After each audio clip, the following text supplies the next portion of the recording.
Hey guys! So today I want to recap some more about our East Coast tour and let you know what we've been doing with Filthlamb since we've been back in Cleveland. So our last recap was in New Jersey, right before we were about to cross the ferry into Manhattan. But I want to backtrack for a second, because something that I wasn't able to tell you about while we were waiting for our ferry was a little bit more about our experience working with Vern. So we had the opportunity to work with Vern. She lives in Philly, and we actually spent the whole day at her place. We took some awesome behind the scenes photos, which have just gone up on her website, and we did some headshots with her. But the most exciting part was getting to do the first of what we're calling our artist portraits. So we've started to shift a little from just doing work with models to doing work with makers, entrepreneurs, crafters, other artists, and performers to help them promote their brands a little bit better. And this was kind of our first experiment doing that, and it went so well. Like getting Vern's feedback when she got to see the video and seeing all the positive comments from her friends and family members once she posted it was so rewarding, and it just really solidified for us that that's what we want to be doing more of moving forwards. Vern was really sweet the day that we went to go meet her. I'd never met her in person before. Chad hadn't either. But she was so kind. She'd made a couple of items for me that I wanted to show you guys. Look at this. This says, "We are Stardust." And it's this little like zipper bag with these adorable yetis. Vern makes these little handmade fluffy creatures. And I don't know if you can see from here, but they have like little spiky teeth sticking out, which is the cutest thing ever. And this might have to be my new hair color moving forwards. Like, I'm totally in love with this little guy, and I need some names for them because they're adorable. And she was just so kind. Like, she also gave me a couple more of her bags. This one is a skeleton in Filthlamb yellow. This is our official kind of brand color, but she put little universe galaxy fabric in his eyes and nose, and attached some of these adorable little sugar skulls. Which we got to see her making in her studio. It was so cool to see how she went about setting all of that up with her machine and producing those. So we got to see some of these made live.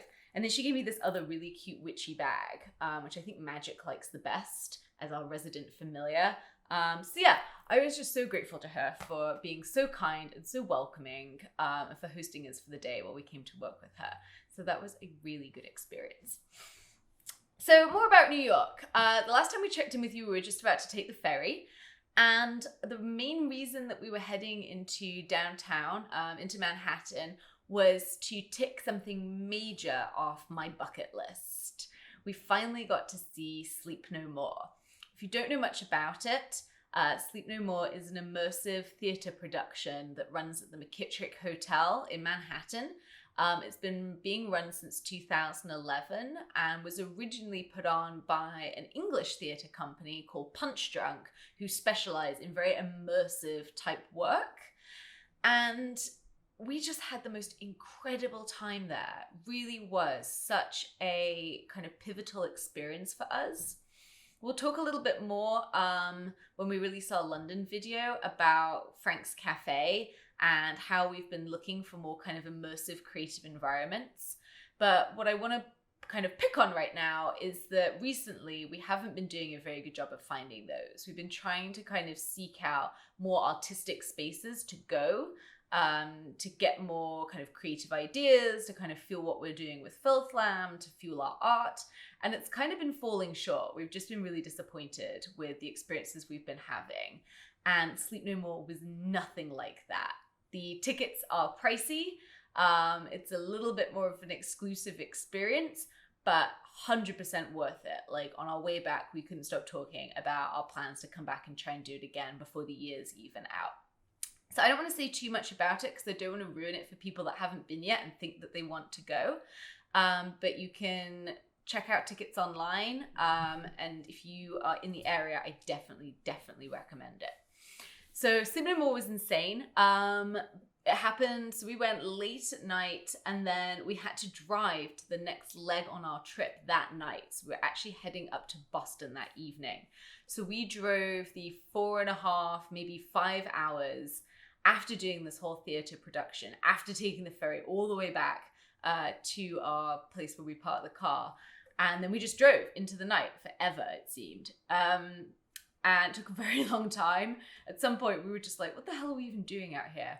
But we finally made it into Boston, into our final Airbnb of the trip. And it was wonderful. We were staying in a tiny one bedroom that was right on the ocean in a place called Quincy, which is a little outside of Boston proper. Interesting area. Not quite what I was expecting from a seaside town. There are a lot of Dunkin' Donuts in Boston. We saw them like every 2 seconds. But it was nice to be there and just be by the water and be able to just take 5 after the crazy whirlwind trip that we've been having.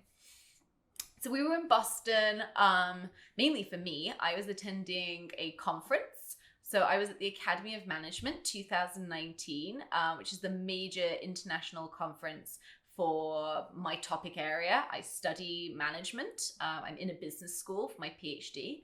And the main sort of highlight of the trip was going and getting to accept an award for a paper that I published with my co-authors last year.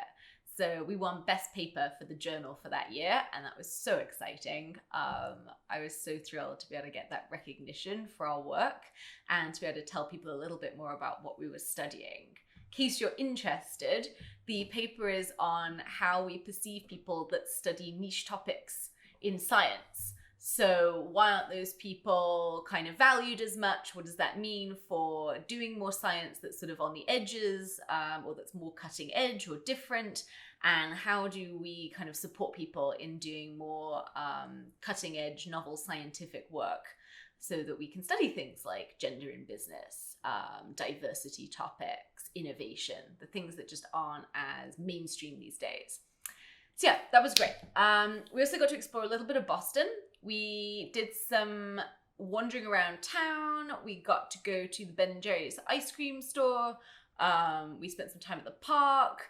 We had dinner at the Cheers restaurant, which, I don't know, I really liked it, but I think Chad liked it more. Like, he took so many pictures that day. So that was a lot of fun. And yeah, just mostly took a little bit of time to kind of chill out.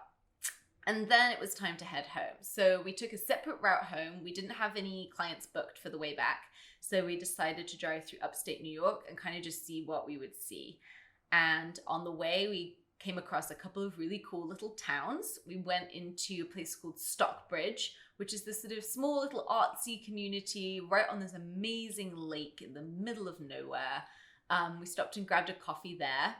And actually had our pictures taken by the owners. I think we must have looked a little bit out of the ordinary for the typical Stockbridge person. So she snapped our pictures and she's printed them out, she says, and she'll put them up on her wall. She's got a whole collection of people that she's taken pictures of that have come through town, which I think is really sweet. I'd actually like to do that in the studio at some point. And then we were back on the road for a bit and we got hungry and we couldn't find anywhere for lunch/dinner. So instead, I just started Googling around on maps and came across this ice cream place that was also way out in the middle of nowhere in a convenience store. So we took this long winding road, got off the toll road, winding road all the way down through kind of rural upstate New York and finally ended up at this little spot. And it was bizarre. Like, it was the convenience store was basically the town. Like, there was a couple of people just sat out on the porch. It was quiet inside. It was humid. You could hear the cicadas chirping. And it just felt like we'd stepped back in time. So we had some awesome ice cream, hung out for a little bit, and then got back on the road and drove and drove and drove all the way back to Cleveland. So that was our road trip. It was an incredible journey. We got to meet a bunch of new people. We made some great new friends along the way, had some adventures, and it was just kind of everything that we wanted out of our first tour. Our next legs of the Oddballs tour are coming up. So the next one is in Chicago, and we might drive as far as Wisconsin. And the second one will be in Denver. So Chicago's happening towards the end of September. Denver's happening in October. We'll be posting about that more now that we're coming up on that. And we are so excited for doing more of these. They're so much fun. And it's so great to be able to meet people that we want to support, that we want to get their kind of art and their work out there. They've just been a blast so far, and I can't wait to keep doing more of those. In the meantime, we've been busy taking pictures for our catalog for Filthlamb. So we got a couple more of our shirts ordered, and we've been taking pictures around town in Cleveland of our stuff, and they've been getting a really positive response, which is wonderful. So we've started releasing what we're calling art shirts. They're essentially prints that are completely designed and made in-house. So they either draw from Chad's current portfolio of work, or moving forwards, they will draw from the work that we're doing together in the studio. And they're basically wearable art. You can see I'm actually wearing one now. This is Tracy Lynn, wearing Missy Munz's designs. And we're trying to find a way to let people experience art more in their day-to-day lives. So, it's great to have a print of something. It's great to have something that you keep in your home as home decor. We're definitely all about that. But sometimes you want to wear your art out with you. So we're really excited about making more of those available and encouraging people to wear more of the art that speaks to them when they're out and about in the world. So you can find those at the Filthlamb store. In addition to that, our new beanie arrived. As you can see, I'm wearing it now. I don't want to take this off. Like, Chad's been complaining that I keep stealing it, but it really is super comfy. And it keeps my head warm because I'm always getting cold. So that's what we've been doing since we've been back. We have a little bit more work to do on finishing up our series for Ingenuity coming up. So we'll shoot the last look of that probably this weekend. And then we're going to go to a couple of networking events and start checking out some of the kind of evening night markets that are held in Cleveland. We've got a couple of gallery things that we want to go see. And then they'll be turning towards looking at our tour. So we are busy.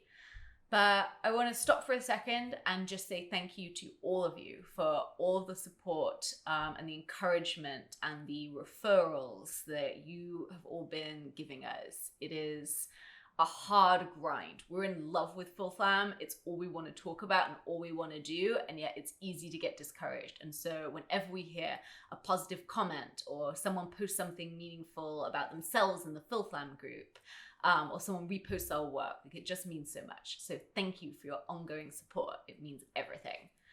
And with that, that's probably it for now. So we're gonna go and do a couple more videos, get a couple more things shot today, and get on with what we're up to. I hope you all have an incredible weekend. Keep telling us about everything that you're doing, and yeah, happy Saturday.